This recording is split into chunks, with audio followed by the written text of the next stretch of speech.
우리 한번 이 시간에 가족 말고 좀 멀리 계신 분들 두 분만 이렇게 좀 살펴보시면서 이렇게 한번 이야기해 보겠습니다. 하나님이 당신을 기다리셨습니다. 두 분께 한번 멀리 계신 분들과 한번 인사해 볼까요?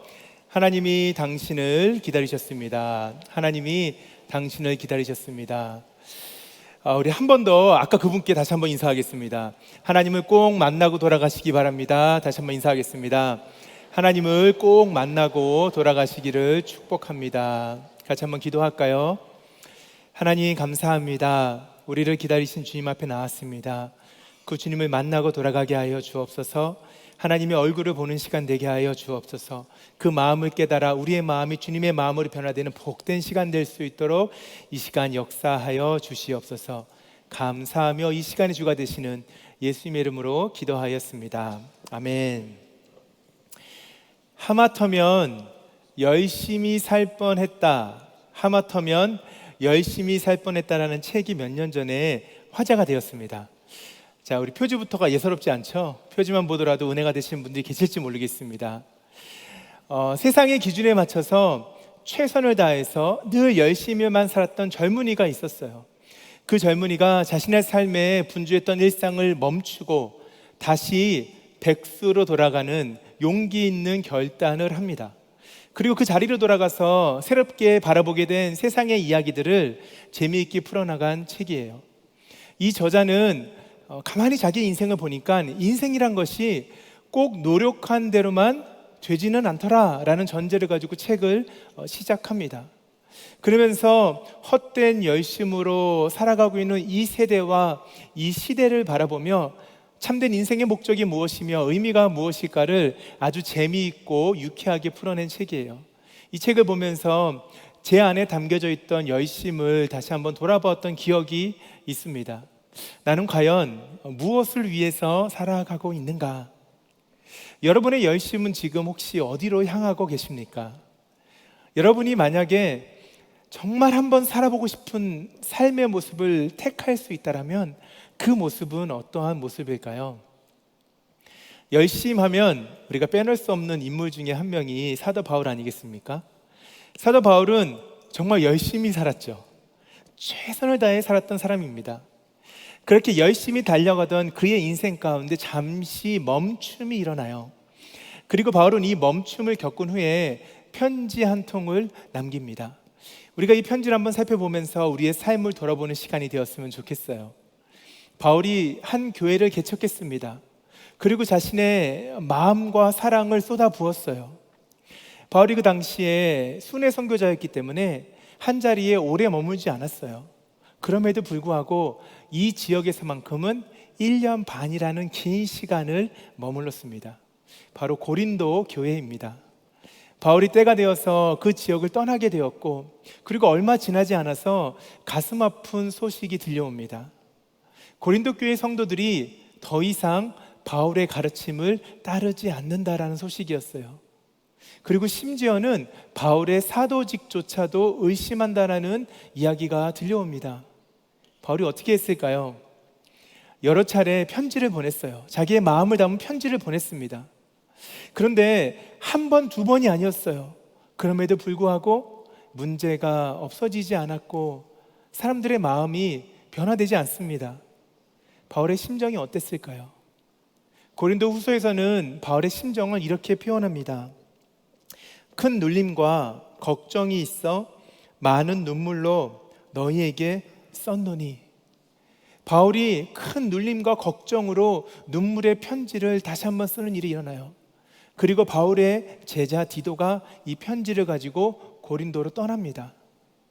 얼마 시간이 지나지 않아서 바울도 그 당시에 머물렀던 에베소를 떠나서 드로아라는 지역으로 가게 돼요.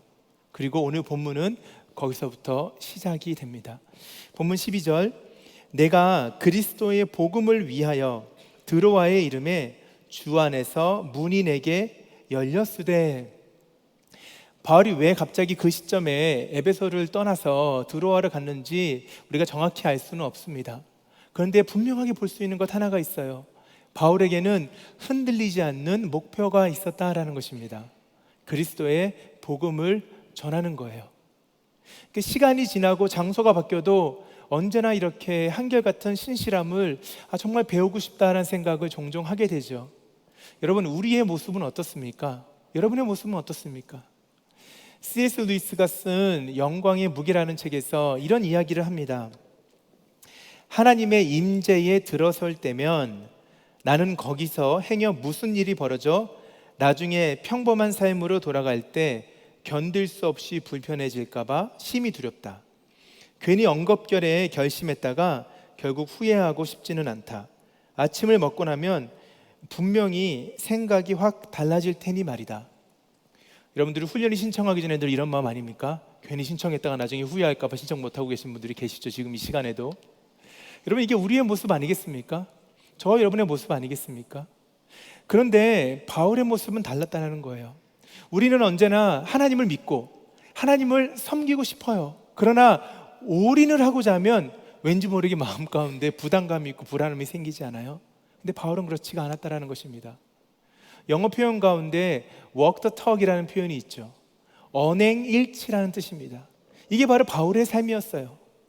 바울은 자신의 신앙 고백이 언제나 그의 삶을 통해 진짜가 되었던 사람이었습니다. 언제 어디서나 때를 얻든지 못 얻든지 그리스도의 복음을 전하는 삶을 살아가는 데 진심이었던 사람, 그게 바울이었습니다. 그런 바울에게 하나님께서 복음을 전할 수 있는 문을 활짝 여셨어요. 주 안에서 문이 열렸다. 인생을 살아가면서 몇 번 경험하기 어려운 정말 절호의 기회일 수가 있는 상황입니다. 문이 열렸다라는 것은 바울이 열심히 노력해서 피땀 흘린 노력을 통해서 얻은 결실이 아닙니다. 하나님께서 직접 일을 하신 거예요. 그냥 한두 명이 와서 복음을 듣고자 했던 그런 모습이 아니라 수많은 사람들이 바울에게 몰려왔을 것입니다. 바울이 지금까지 어떻게 복음을 전했고 사역을 해왔습니까? 지난 수년간 바울은 아시아에서 죽을 둥 살 둥 복음을 전했죠. 수많은 핍박과 고난 속에서 복음을 전했던 사람이 바울이었어요. 그런데 바울이 당황스러울 정도로 사람들이 몰려오는 것이에요. 늘 죽음 앞에서 전했던 복음이었습니다. 그런데 이번에는 달랐어요. 하나님께서 은혜의 대로를 활짝 열어주신 거예요. 그런데 여기서 문제가 생깁니다. 늘 변함없었던 바울의 마음이 흔들리기 시작해요. 13절 말씀, 내가 내 형제 디도를 만나지 못함으로 내 심령이 편하지 못하여 그들을 작별하고 마게도니아로 갔노라. 바울이 고린도에 디도를 통해서 편지를 보낸 다음에 드로아로 가서 그 지역에서 디도를 만났으면 하는 바람이 있었습니다. 그런데 그렇게 찾고 기다리던 디도를 만나지 못했어요. 왜 바울이 디도를 만나지 못했는가는 정확히 모르겠습니다. 그런데 분명한 것은 무엇이에요? 바울이 지금 정말로 디도를 만나고 싶다라는 사실입니다. 지난 수개월간 바울의 마음을 힘들게 하고 어렵게 했던 그 고린도 교회에 대한 소식을 지금 당장 듣고 싶다라는 것입니다. 본문에서 내가 내 형제 디도를 만나지 못함으로 내 심령이 편하지 못했다라고 이야기하죠. 심령이 편하지 못했다. 심령은 헬라어로 푸뉴마인데 보통 영으로 번역이 되었던 단어입니다. 인간에게 있어서 가장 진실되고 또 가장 중요한 영역을 말하는 것이죠.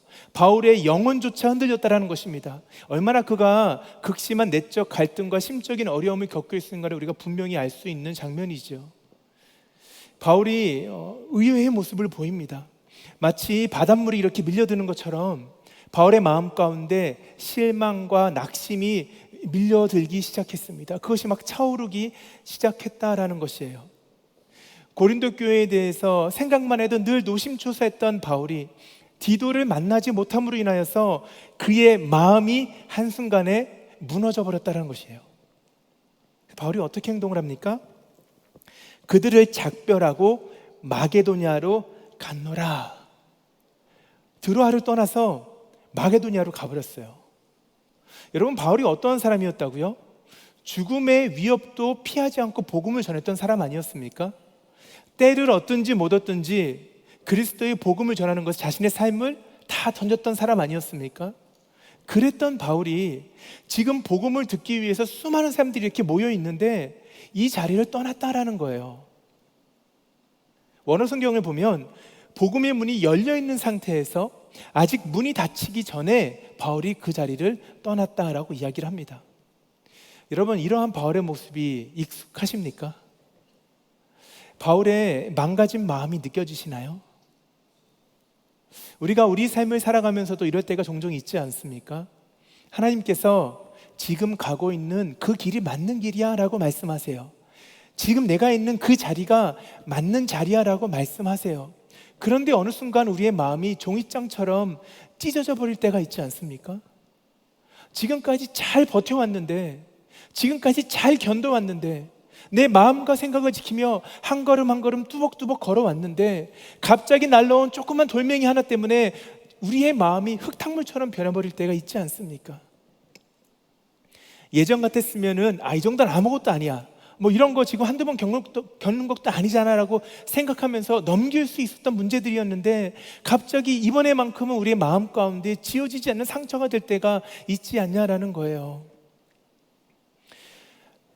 이렇게 살면 안 되지, 이러면 안 되지라고 알고 있지만 그냥 내 마음이 흘러가는 대로 그렇게 따라가고 싶을 때가 있지 않습니까? 특별한 이유가 있을 때도 있고 아니면 그 이유조차 없을 때도 있는 것 같습니다. 수많은 죽음의 위협을 견뎌냈던 강인한 바울의 마음이 무너졌어요. 우리의 마음 안에서 기대가 실망으로 변화되면 참 고통스럽습니다. 마음이 망가져 버려요. 그리고 우리의 마음이 망가지면 되는 일이 없습니다. 여러분, 정말 그렇지 않나요? 우리의 마음이 망가지면 되는 일이 없어요. 은혜도 망가진 마음에 담기잖아요. 그러면 열매를 맺기가 정말 쉽지가 않습니다. 바울은 지금 마음이 회복되어야 됐어요. 여러분, 우리의 삶 속에서 여러분의 삶의 자리를 한번 생각해 보았으면 좋겠습니다.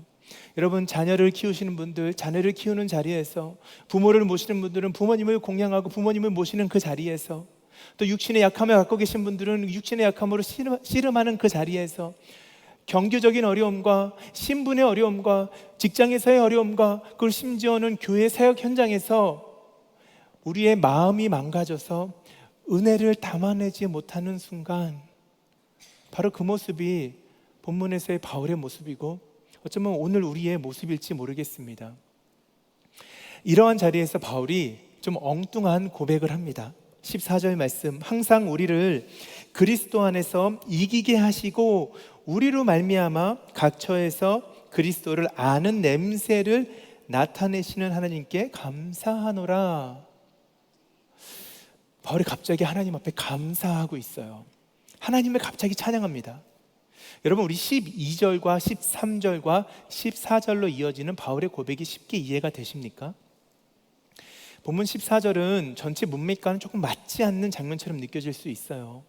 그래서 우리가 14절을 이해하기 위해서는 조금 더 큰 그림에서 고린도후서를 살펴볼 필요가 있습니다. 그리고 엄밀히 말해서 고린도후서 2장 13절과 정확하게 이어지는 내용은 고린도후서 7장 5절 말씀이에요. 그래서 우리가 한번 13절과 7장 5절을 한번 이어서 살펴보도록 하겠습니다. 자, 우리 본문을 보면요, 내가 내 형제 디도를 만나지 못하므로 내 심령이 편하지 못하여 그들을 작별하고 마게도냐로 갔노라. 잘 보세요, 본문이 바로 이어집니다. 7장 5절, 우리가 마게도냐에 이르렀을 때에도 우리 육체가 편하지 못하였고 사방으로 환난을 당하여 밖으로는 다툼이요 안으로는 두려움이었노라. 바울의 힘든 마음이 드러나고 있죠. 6절입니다. 그러나 낙심한 자들을 위로하시는 하나님이 디도가 오므로 우리를 위로하셨으니 그가 온 것뿐 아니요 오직 그가 너희에게서, 고린도 교회예요, 너희에게서 받은 그 위로로 위로하고 너희의 사모함과 애통함과 나를 위하여 열심 있는 것을 우리에게 보고함으로 나를 더욱 기쁘게 하였느니라. 드로아에서 디도를 만나지 못해서 마음이 상한 채로 낙심하는 마음으로 마게도냐로 갔던 바울이 드디어 마게도냐에서 디도를 만납니다. 그리고 디도에게 아주 기분 좋은 소식을 듣죠. 고린도 교회 성도들이 바울의 눈물의 편지를 받은 다음에 어떻게 했어요? 회개하고 마음을 돌이켰다라는 거예요. 이것이 바울에게는 큰 위로와 기쁨이 된 것을 우리가 알 수가 있습니다. 낙심하는 자를 위로하시는 하나님 앞에서 그의 마음이 회복된 것이에요. 바울은 그 다음에 자신의 인생을 돌아보았던 것 같아요. 내가 힘들었던 시간을 다시 한번 쭉 생각해 봤던 것 같습니다. 그러면서 그의 입술 가운데 놀라운 고백을 합니다. 그리고 그의 고백에는 복음의 진수가 담겨 있어요. 이 고백이 바로 고린도후서 2장 14절부터 7장 4절까지 마치 삽입구처럼 뜬금없이 들어가 있는 햄버거의 패티와 같이 중간에 들어가 있는 내용입니다. 마게도니아로 가기 전까지 상한 심령이었던 바울, 그가 디도를 통하여서 하나님의 크신 뜻을 깨닫게 됩니다. 그리고 그 크신 뜻 안에서 나의 마음을 회복한 복음의 비밀을 전하고 있는 것이에요. 우리가 함께 14절 말씀을 다시 한번 살펴보면서 그 안에 담겨있는 바울의 마음을 알아 우리의 삶 가운데 간직해야 될 영적인 원리 두 가지를 기억할 수 있는 시간 되었으면 좋겠습니다. 첫 번째는 믿음으로 살아가라 라는 것입니다. 우리 같이 한번 해볼까요? 믿음으로 살아가라. 항상 우리를 그리스도 안에서 이기게 하시는 하나님께 감사한다라고 이야기하죠. 여기서 이기다라는 단어가 참 중요한 단어입니다. 헬라어로는 뚜리암비오라는 단어인데요, 여기에서 완전한 승리를 의미하는 영어 단어 triumph라는 단어가 나왔어요. 이 이기다라는 단어는요, 로마 제국이 전쟁을 마친 다음에 로마로 돌아오는 장면을 담아내는 단어입니다. 개선행렬이에요. 개선행렬에서 주인공은 단연 누구겠습니까? 전쟁을 승리로 이끈 장군이겠죠. 그 장군은 저 높은 자리에서 화려한 마차를 타고 수많은 사람들의 환영을 받으면서 등장을 합니다. 그리고 그 장군의 모습과는 매우 대비되는 모습으로 전쟁의 포로들 역시 개선행렬에 참여를 하죠. 온 마을에는 승리를 기뻐하며 사람들이 피워내는 향초의 냄새가 가득하고 진동하게 됩니다. 이 승리의 행렬이 시내를 지나서 주피터 신전 앞에 도달하게 되면 군중들은 더 크게 소리를 치고 더 크게 환호하기 시작합니다. 바로 그 자리에서 전쟁에 승리한 장군이 적장의 목을 베는, 그래서 로마의 위대함을 온 천하에 알리게 되죠. 이것이 이 개선행렬의 클라이맥스입니다. 이 장면을 실제로 목격했던 유대 역사가인 요세푸스는 이렇게 말을 했어요. 개선축제의 수많은 장관과 이루 말할 수 없는 온갖 화려하고 웅장한 광경을 정확하게 표현하기란 불가능하다. 어마어마했다라는 것이겠죠. 바울이 헬라어 이기다라는 단어를 사용했을 때에는 그의 마음 가운데 이 어마어마했던 개선 행렬이 그의 마음에 담겨 있었다라는 것입니다. 그렇다면 여기서 바울은 자기 자신을 그 수많은 사람들 가운데 누구라고 생각을 했을까요? 제가 보기를 드릴게요. 잘 듣고 한번 맞춰보세요. 1번 승리한 장군, 2번 승리한 병사, 3번 패배한 포로, 4번 지나가는 행인. 누구였을까요? 3번 어떻게 하셨어요? 대단하시네요. 3번 맞아요. 3번 패배한 포로. 바울은 자기 자신을 그 개선행진 가운데서 패배한 포로로 생각을 했어요. 자, 그러면 여기서 예수님은 누구셨을까요? 예수님은 승리한 장군입니다. 승리한 장군이에요. 좀 충격적인 장면 아닌가요? 바울은 자기 자신이 포로를 끌려가고 있는데 나를 사로잡은 사람, 나를 정복한 사람, 나를 이긴 사람이 누구라고요? 전쟁에 승리한 예수 그리스도라고 말하고 있는 것입니다. 이 원어의 의미가 영어 번역에 참 잘 나와 있습니다. 영어 번역을 한번 같이 보도록 할게요. But thanks be to God who always leads us. 그 다음에 중요합니다. As captives in Christ's triumphal procession. 그러나 항상 우리를 포로로서 그리스도의 개선 행진에 참여시키시는 하나님께 감사하노라. 여러분, 포로는요, 끌려가다가 최후에는 결국은 죽임을 당하죠. 그리고 자신의 죽음을 통해서 나를 사로잡은 자, 나를 정복한 자, 나를 이긴 자의 영광을 드러내는 것입니다. 이것이 바울이 깨달았던 그리스도인의 삶이었다라는 거예요. 여러분, 그런데 불쌍해 보이지 않나요? 어떻게 이렇게 포로의 삶이 바울에게 감사하고 기쁨이 될 수 있겠습니까? 불행해 보이는 삶이 어떻게 기쁨이 되고 감사가 될 수 있겠냐라는 거예요. 마틴 로이드 존스 목사님이 쓰신 영적 침체라는 책에서 마틴 로이드 존스는 그리스도인에게 있어서 있는 기쁨과 행복을 구분짓습니다. 이렇게 이야기해요. 스스로 행복해질 수는 없지만 기뻐할 수는 있습니다. 기쁨은 언제나 주 안에 있기 때문입니다. 행복은 우리 안에 있지만 기쁨은 주 안에 있습니다. 여러분, 이게 무슨 말일까요? 여러분, 저는요, 수년 전부터 행복에 관심이 참 많은 사람 중에 한 명입니다. 행복하고 싶어요. 여러분도 행복하고 싶으시죠? 행복하고 싶어요. 저는 이상주의자인 것 같아요. 그래서 늘 파랑새를 쫓아다닙니다. 아, 파랑새가 어디 있지 않을까? 파랑새, 동부까지 왔잖아요. 서부에서 파랑새를 찾느라고 제가. 저희 아내는 극현실주의자예요. 그래서 이런 저의 모습 볼 때마다 첫 번째 쓸데없다, 두 번째 답도 없다, 이런 얘기를 늘 하죠. 근데 어떡합니까? 자꾸 고민이 되는 것을. 누가 저에게 행복합니까? 라고 물어보면 불행한 것은 아니에요. 분명히 말씀드립니다. 불행하진 않습니다. 그런데 딱히 행복하다라고 말하기에 애매한 상황들이 있다는 거예요. 누군가가 저에게 이렇게 물어봤을 때 제가 쉽게 저 행복합니다 라고 말을 못하면 마음 안에서 왠지 모른 죄스러움이 있었어요. 그리고 뭔가 잘못됐는데 라는 생각은 늘 하며 살아왔습니다. 저에게 있어서 그리스도인의 행복이라는 것은 건강한 신앙의 척도처럼 느껴졌기 때문에 그래요. 그러다 보니까 해석이 안 되는 상황들이 자꾸 있는 거예요. 제가 참 좋아하는 예레미야 선지자. 예레미야는 23년 동안 아무도 나의 이야기를 듣지 않았다라고 말합니다. 여러분, 과연 예레미야가 23년 동안 아무도 자기 얘기 듣지 않는데 행복했을까요? 궁금하지 않으세요? 사도 바울이 막 돌에 맞아가면서, 너무 아프잖아요. 돌에 맞아가면서 그 순간 돌에 딱 맞으면서 행복하다 이렇게 했을까요? 생각해 보셨어요? 예수님께서 골고다 언덕을 올라가시면서 나 너무 행복한데? 이러면서 그 길을 걸어가셨을까요? 여러분, 사전적 의미에서 행복이라는 것은 만족과 가까운 개념이라고 합니다. 그런데 행복하지 않아도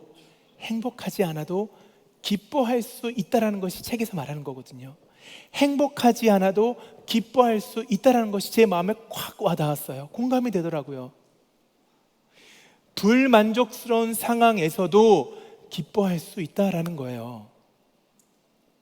제 아무리 신실했던 바울이다 하더라도 사방으로 우겨쌈을 당하는 상황 가운데서 행복할 수 없다는 것이죠. 내 인생이 너무나 답답하고 끊이지 않고 답답한 일이 생기는 상황 가운데서 행복하지 못할 수도 있다라는 거예요. 포로됨 자체가 바울에게 행복이 아닐 수도 있습니다.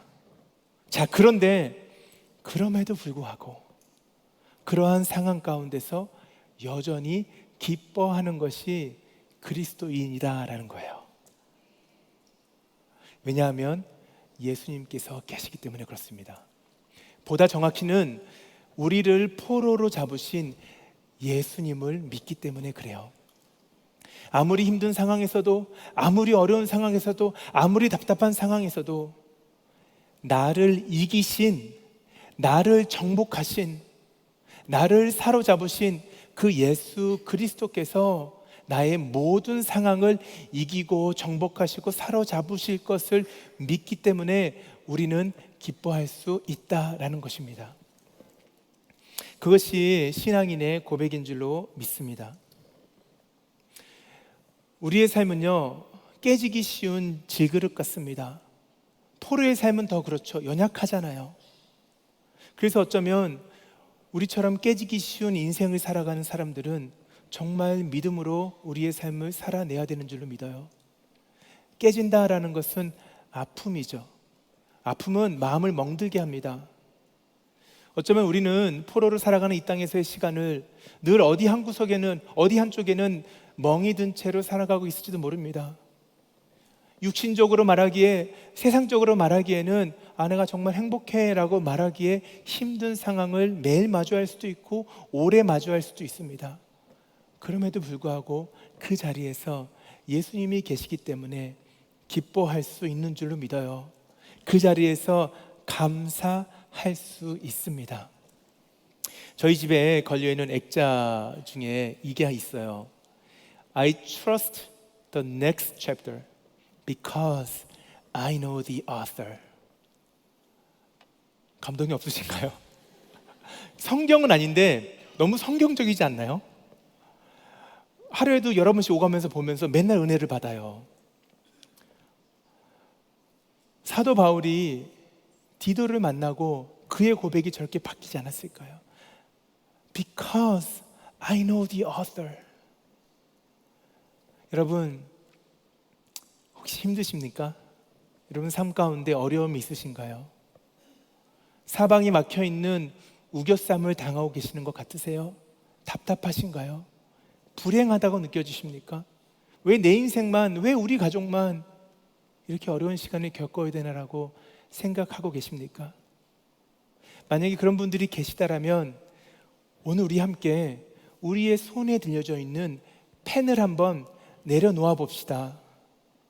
그리고 내 인생의 주인공이 내가 아니었다라는 사실을 다시 한번 고백해 보기를 원합니다.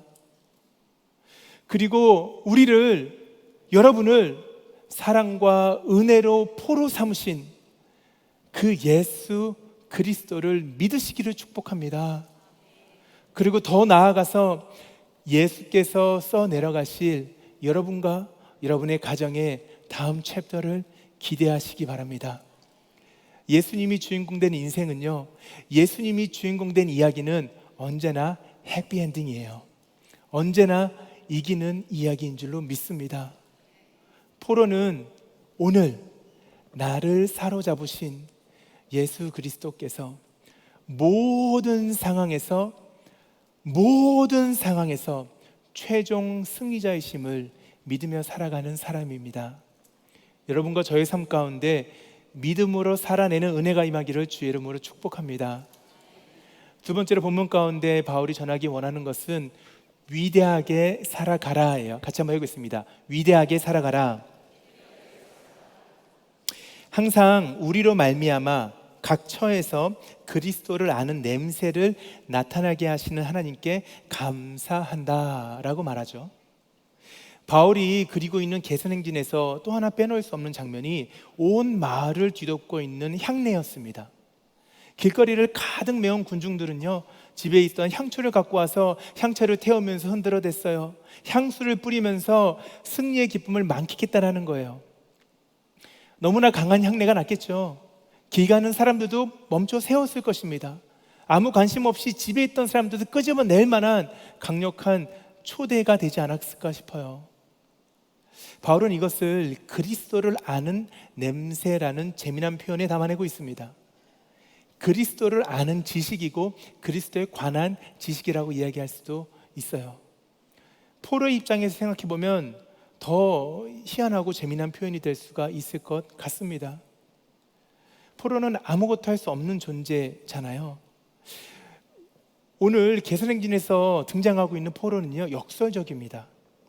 수동적이지만 동시에 아주 능동적이에요. 포로는 누군가에게 잡혀서 그냥 끌려가는 인생 아닙니까?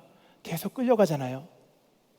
죽음 앞에서 아무것도 할 수 없는 무기력하고 또 비생산적인 사람이 포로 아니겠어요? 그런데 지금 그 연약한 존재를 통하여서 무슨 일이 일어나고 있습니까? 그리스도를 아는 냄새가 퍼져나가고 있다는 거예요. 그리스도를 아는 지식이 퍼져 나가고 있다라는 것입니다. 여러분, 이 장면이 머릿속에 그려지시고 계십니까? 감출 수가 없는 냄새입니다.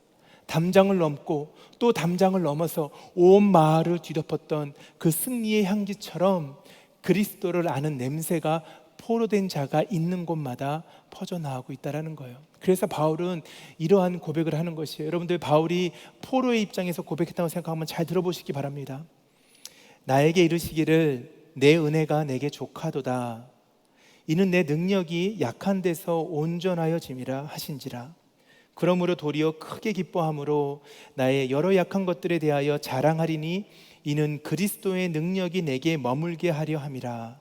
그러므로 내가 그리스도를 위하여 약한 것들과 능력과 궁핍과 박해와 공고를 기뻐하노니 이는 내가 약한 그때에 강함이라. 아멘. 그리스도의 능력이 머무는 삶, 이런 삶을 살 수 있다라면, 이러한 삶을 경험할 수 있다라면 포로의 자리에 머무는 것 꽤나 괜찮은 모습 아닐까요? 바울은 구체적으로 이것이 어디서 경험된다고 이야기하고 있습니까? 14절에서 바울이 항상이라는 단어와 각처에서라는 단어를 강조하고 있습니다. 항상, 각처에서 무슨 의미입니까? 언제 어디서나예요. 언제 어디서나. 얼마나 활동적인 이미지입니까? 14절에 기록된 모든 동사는 현재형이에요. 하나님의 역사가 시대와 장소를 초월해서 지금까지도 일어나고 있다는 것을 말해요. 저와 여러분의 삶 가운데도 동일한 일이 일어나고 있다라는 것입니다. 하나님은 우리의 삶의 각처에서 항상 일하시는 줄로 믿습니다. 요람에서 무덤까지 하나님은 그렇게 일해오고 계세요. 어쩌면 우리는 조금 더 근사한 결말을 기대할 수 있습니다. 아니, 이왕이면 하다못해 저 끝에 따라가는 승리한 병사 정도는 돼야 되지 않을까? 그래야지 나의 삶 가운데 드러나는 그리스도의 향기가 더 아름답지 않겠는가 생각할 수 있죠. 그러나 바울이 전하는 복음의 진수는 그렇지 않았습니다. 소소한 일상에서의 위대함을 말하고 있어요. 남들에게 내세울 만한 삶이 아니어도 상관이 없다라는 것이에요. 남들에게 보여줄 만한 나의 멋진 업적이 있지 않아도 상관없다라는 것입니다. 여러분이 있는 그 자리, 제가 있는 바로 이 자리에서 그리스도를 아는 냄새가 풍겨나야 됩니다. 왜냐하면 그 자리에 예수께서 함께 하시기 때문에 그래요. 저희 어머니가 돌아가시기 전에 병원에 입원해 계실 때 일입니다. 저희 마음속에 해결되지 않는 질문 하나가 있었어요. 병상에 누워서 아무것도 하지 못하는 수많은 환자들, 특별히 크리스찬들, 저희 어머니를 포함해서 이들을 향한 하나님의 계획이 무엇일까가 궁금했습니다. 도대체 이 영혼들의 인생에서의 마지막 순간은 무슨 의미가 있는 것일까? 스스로 호흡할 수도 없어서 생명 유지 장치를 끼고 살아가고 있고, 아무것도 할 수 없고 대화도 못 나누는 사람들, 이 사람들을 향한 하나님의 뜻이 무엇이며 인생의 의미가 무엇이고 그 앞에 하나님을 향한 영광은 도대체 무슨 이야기인 것인가? 쉽게 답이 나지 않더라고요. 오랜 시간 씨름을 했습니다. 그러는 가운데 어느 날 물구머니 환자들을 바라보고 저희 어머니를 보고 있는데 그런 마음이 들어요. 예수님께서 그 영혼 안에 함께 계신다. 예수님께서 그 영혼 안에 함께 계신다라는 거예요. 그리고 그 영혼의 마음속에 하나님의 나라를 확장시키고 계신다라는 것입니다. 이렇게 건강한 육신을 가지고 많은 사람들 앞에서 설교하는 제 모습과 병상에 누워서 아무와도 대화하지 못하고 하나님만을 바라보며 마지막 거친 호흡을 내쉬고 있는 그 환자의 모습에서도 동일하게 하나님께서는 하나님의 나라를 확장하고 계신다는 것입니다. 복음의 진보가 일어나고 있다는 것이에요. 이 질문은 저의 인생을 바꾼 질문이 되었습니다.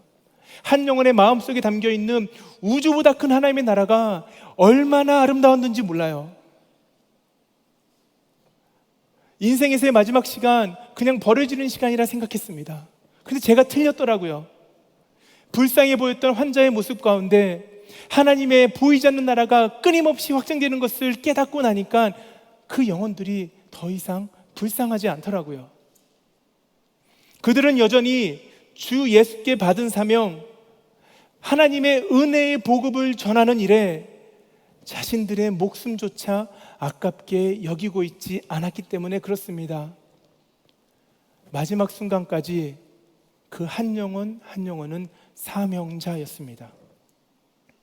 항상 그리고 각 처에서 일하시는 하나님, 여러분이 계신 그 자리에 이 예수께서 함께하고 계십니다. 소소하고 보잘것없어 보이는 삶의 자리 가운데 위대하신 예수님이 함께하시면 우리는 이러한 고백을 할 수 있어요. 무명한 자 같으나 유명한 자요, 죽은 자 같으나 보라 우리가 살아있고, 징계를 받은 자 같으나 죽임을 당하지 아니하고, 근심하는 자 같으나 항상 기뻐하고, 가난한 자 같으나 많은 사람을 부요하게 하고, 아무것도 없는 자 같으나 모든 것을 가진 자로다. 사랑하는 여러분, 이 고백을 가능케 하시는 예수 그리스도를 만나셨습니까? 이 예수 그리스도에게 사로잡힌 인생을 살아가고 계십니까? 이 예수 그리스도의 포로된 삶을 여러분들 살아가고 계십니까? 세상의 관점에서는 결코 행복할 수 없었던, 결코 성공했다고 말할 수 없었던 수많은 사람들, 그러나 그 마음 가운데 감출 수 없는 기쁨을 가지고 좁은 길에 서는 것을 두려워하지 않았던 사람들, 소소한 삶이 예수 그리스도로 인하여서 위대하게 바뀌어버린 우리 믿음의 선조들, 그들은 하나같이 우리에게 자신들을 바라보지 말라고 말합니다. 그들의 인생은 우리를, 그들의 주인 되셨던, 그들을 사로잡으셨던, 그들을 포로 삼으셨던 예수 그리스도께로 인도하고 있는 것입니다. 사랑하는 여러분, 우리의 삶 가운데 나약하고 연약한 자리에서, 내세울 것 아무것도 없는 그 자리에서, 마지막 호흡을 다하는 바로 그 자리에서도 우리와 함께 계시는 예수 그리스도를 발견할 수 있다면 그때가 우리 인생의 전성기인 줄로 믿습니다. 이 위대한 예수님과 동행하는 삶, 작은 나를 통해 큰 나라를 이루시는 하나님을 경험하는 삶, 나도 한 번쯤 그런 삶을 살아보고 싶다. 나도 한 번쯤 그런 삶을 살아보고 싶다. 우리 모두의 신앙이 고백될 수 있기를 주의 이름으로 축복합니다. 같이 한번 말씀을 기억하시면서 찬양하기를 원합니다.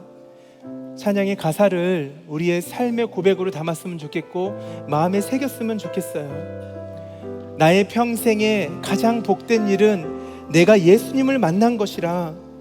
나의 평생에 가장 잘한 일은 내가 예수님을 주로 섬긴 것이라.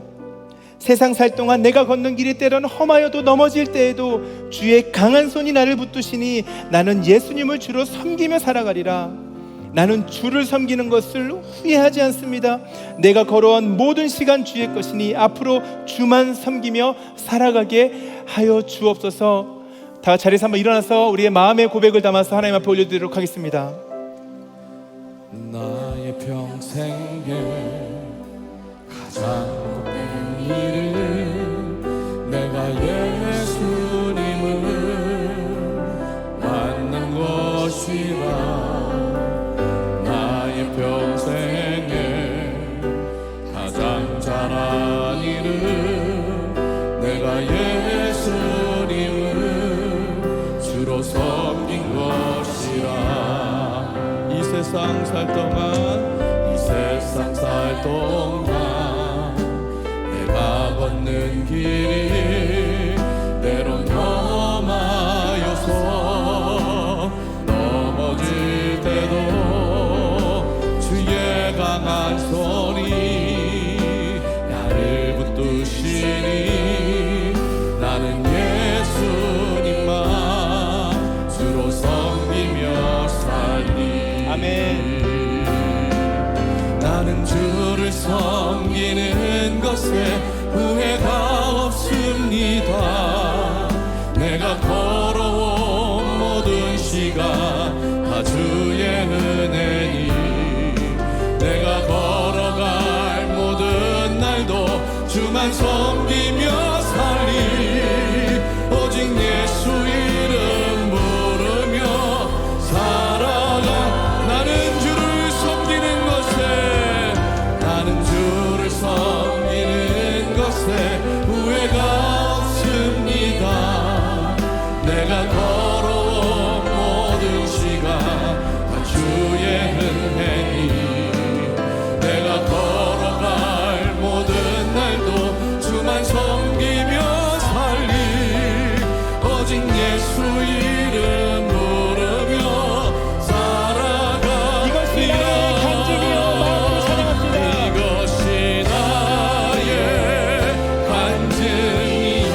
하나님, 그렇습니다. 단 하루를 살아도 다시 한 번 더 주님을 만나기를 원합니다. 단 하루를 살아도 다시 한 번 더 주님을 섬기기를 원합니다. 넘어지고 쓰러질 때마다 우리를 붙드시는 주의 강한 손과 함께 주님 오시는 그 날까지 좁은 길에 서 있는 우리 모두가 되게 하여 주시옵소서. 그런 우리 교회 되게 하여 주시옵소서. 믿음으로 살아가기를 원합니다. 작고 연약하지만 위대한 삶을 살아가기를 원합니다. 나를 드러내는 삶이 아니라 나를 통해 드러나는 예수 그리스도의 향기가 온 열방 가운데 퍼져나갈 수 있는 복된 삶 살아갈 수 있도록 은혜를 베풀어 주시옵소서.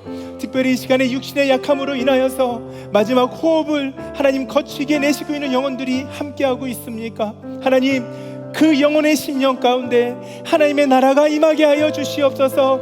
복음의 진보가 나타나게 하여 주시옵소서. 마지막 순간까지 사명자로 살아가는 역사를 허락하여 주시옵소서.